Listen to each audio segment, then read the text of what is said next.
Welcome to Mars.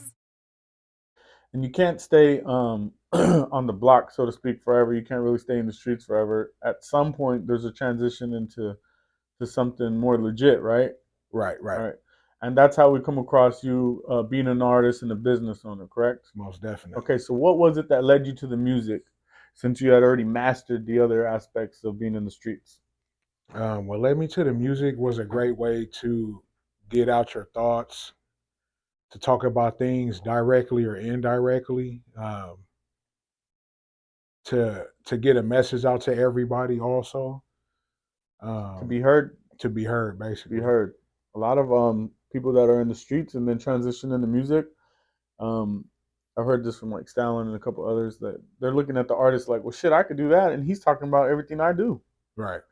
right? Was there any sense of that with you wanting to transition over to being an artist? Most definitely. Just listening to different artists growing up, I was most definitely feeling that. Seeing what they do and what they write about in the music, I felt like a lot of artists were speaking on what I currently did at the time. Right. Awesome. And then, so getting into music, right? Around what age was that made you want to get into music? You were still in Long Beach, right? Yes, sir. Okay, Correct. so around what age is that? Like being a teenager? Yeah, And what were around like some of the early things that you did starting out getting into music? just basically freestyling in the hood, the streets, going to different open mics, just having smoke sessions. When you chilling with the homies, having smoke sessions, and you hear a beat come on. Somebody turn on the instrumental, sometimes a cappella. So that's what's up. So it's pretty much just group settings, hanging out with the homies, or kicking back, and then that beat comes on, and then you just start spitting. And then is this when your homies are telling you, "Oh, that was dope"? Is that where you're getting the influence to continue to do it or pursue it? Oh yeah, hell yeah, yeah. The homies gonna most definitely tell you if something's hot or not. They gonna tell you, especially with the blunt in the air. They gonna tell you. Yeah, that's what's up. So when did you start thinking, "Hey, this is something I can actually do. I'm good at it. I want to pursue it and take it serious"? Just playing around with the mixtapes, recording at my mom's house, with a couple of homies of mine, and people was actually buying our mixtapes, and we were just really giving them out to the homies to play, as they going through the hood, chilling, whatever. Yeah, Instead of listening to mainstream artists, would just be like, "Hey, bro, like, man," or I'm saying, "Hey, my nigga, play this," like. And certain homies have played and shit, they was giving us like donations what they wanted. So right. I was just figured, why not pursue it for real? That's what's up. And at around the same time you were deciding to pursue the music, is that when you were trying to switch over to the legit weed business? Yes, correct. So speak about the weed business that you run right now. It's called MooreHouse, right? Yes, sir. And the cool thing about MooreHouse is it's a business on so many levels because you have obviously your flour and your pastries and stuff, but you also do the merch and all that stuff too, as well as the music division. Talk to us about what MooreHouse is and what it stands for you. Morehouse Enterprises, it stands for a bunch of things. It stands for creativity, being innovative, never quitting, loyalty, dedication, and getting to that bag, most definitely. And what is it about the weed that you do and produce as opposed to other weed?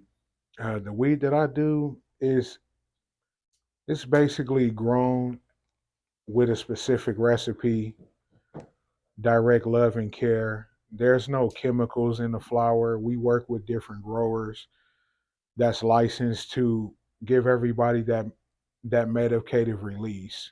Hmm. That and to keep it organic, most definitely. No synthetic liquids to go in it to create its look, its structure. We basically take time and do the research on the actual genetic profile that we're trying to reproduce. I mean, that was a dope scientific technical answer, but the answer I was just looking for is, I mean, the difference is you got straight gas. Yes, sir. Yes, sir. Everything I've ever come across with the Morehouse logo on it has been pretty much exotic, and Appreciate you. yes.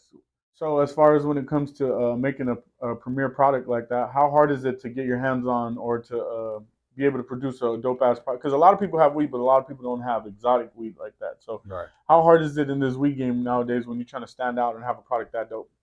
Uh, you got to do lots of research, spend that bag. You can't go around the money. You can't go around the cash flow, the knowledge, the research. You got to build.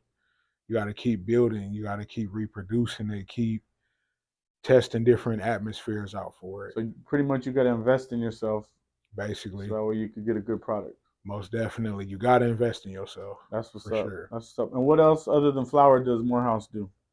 We do music. We Yeah, do I mean on the weed aspect. the weed aspect. We cultivate. We distribute it. We do edibles. The edibles. Talk about the edibles.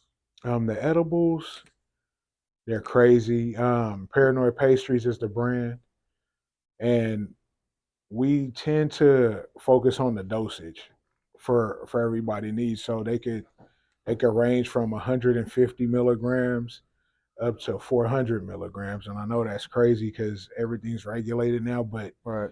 there's a lot of people that definitely loves the high dosage. So Dope.